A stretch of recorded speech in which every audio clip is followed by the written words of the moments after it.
Mga maling mindset ng Pinoy. This is Pinoy Extreme. Let's do this.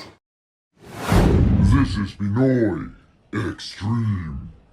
Doon sa mga maling philosophy ng magulang. Ano yan? Number one, dahil galing ako sa hirap, hindi ako makapapayak na yung anak ko'y makaranas din ng hirap.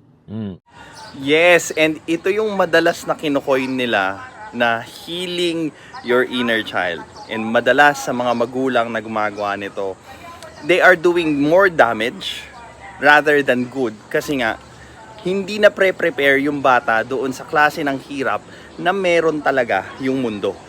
Ibig sabihin, imbis na nakakapag-practice ng maaga yung bata on how to become a problem solver, inaalis ng magulang yung difficulty ng problem doon sa tao.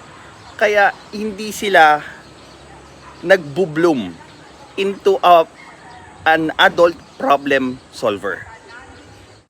Yung training na ginawa mo para maging super saiyan ka, hindi mo pinagawa dun sa anak mo dahil nga ayaw mo silang maghirap.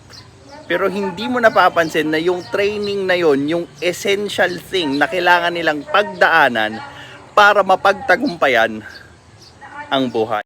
And ito kasi yung hindi rin natin naiisip na another silbi ng trauma. Hindi lang siya to yung masamang meaning ng trauma, but you can get something positive out of trauma. Ano yun?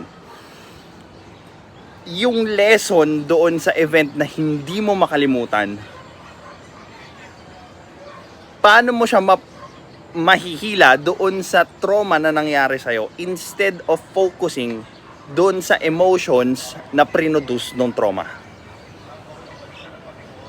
Pag yan na-solve mo, matra-transform mo yung trauma into something that is useful because for one, you will always remember it and that's how trauma works.